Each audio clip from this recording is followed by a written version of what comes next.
اور نبی کریم صلی اللہ علیہ وسلم نے ایک حدیث میں فرمایا الدین النصیحہ، دین نام ہی خیر خواہی کا ہے کہ دوسرے کے لیے، اور نصیحت کس کے لیے؟ تمام مسلمانوں کے لیے، تمام انسانوں کے لیے۔ اور یہ جو میں نے حدیث میں آپ کو سنائی کہ مسلمان وہ ہے کہ جس کے ہاتھ سے اور زبان سے دوسرے مسلمان محفوظ رہیں، دوسری احادیث کی روشنی میں فقہائے کرام نے یہ فرمایا کہ یہ صرف مسلمانوں کے ساتھ خاص نہیں ہے، غیر مسلموں سے بھی جو ہمارے ساتھ ہمارے پاس امن سے رہ رہے ہیں اور ہمارے ساتھ معاہدے کے تحت رہ رہے ہیں، وہ بھی اسی حکم میں داخل ہیں۔ یہاں تک لکھا ہے فتاوی عالمگیریہ میں کہ اگر کسی غیر مسلم کو، چاہے وہ یہودی ہو، نصرانی ہو، بت پرست ہو، کوئی ہو، اس کو کافر کا لفظ اپنے لیے اچھا نہ لگتا ہو، وہ کافر کا لفظ کو برا سمجھتا ہے، اس کا دل ٹوٹتا ہے کافر کا لفظ استعمال کرنے سے، تو فتاوی عالمگیریہ میں لکھا ہے کہ کسی ذمی کو جو ہمارے ملک میں رہتا ہے امن کے ساتھ، اس کو کافر کہنا بھی جائز نہیں ہے۔ اس کا جو مذہب ہے اس کی طرف منسوب کرو، یہ یہودی ہے، یہ نصرانی ہے، یہ بت پرست ہے، یہ بدھ مذہب کا ہے، یہ ہندو ہے، اس نام سے کہو۔ لیکن اگر اس کو کافر کا لفظ اچھا نہیں لگتا اور وہ کافر کے لفظ سے اس کی دل آزاری ہوتی ہے، تو فتاوی عالمگیریہ میں لکھا ہے کہ وہ کافر کا لفظ بھی اس کے لیے استعمال کرنا جائز نہیں۔ تو جو غیر مسلم ہمارے ساتھ معاہدے کے تحت رہ رہے ہوں تو وہ بھی اسی حکم میں داخل ہیں کہ ان کو کوئی تکلیف پہنچانا یہ اسی طرح ناجائز ہے جیسے کسی مسلمان کو تکلیف پہنچانا۔ کیوں؟ اس لیے کہ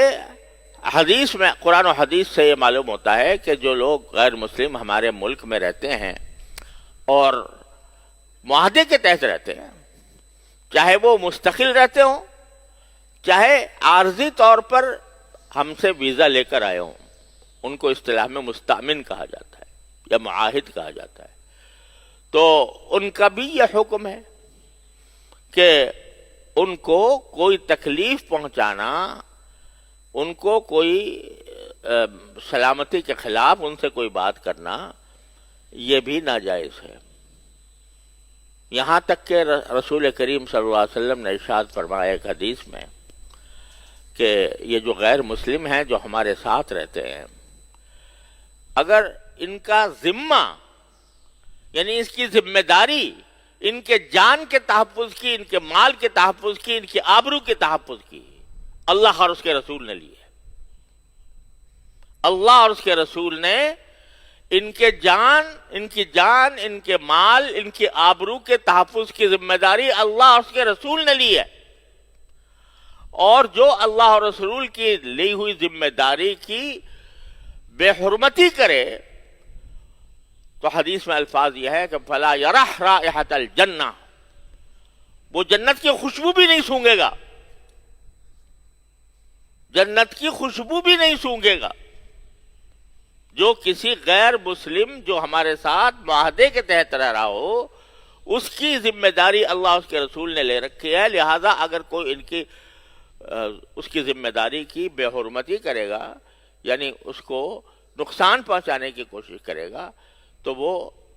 جنت کی خوشبو بھی نہ سونگھے، حدیث میں الفاظ یہ ہیں۔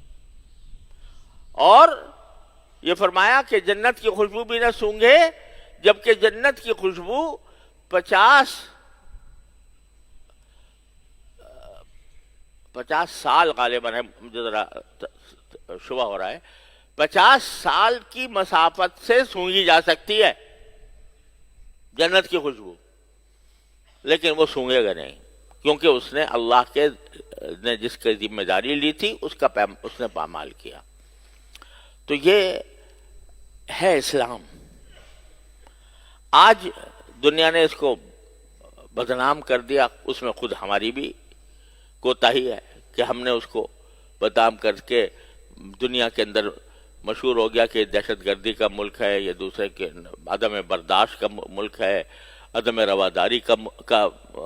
وہ مذہب ہے. یہ سب اسلامی تعلیمات کے بالکل برعکس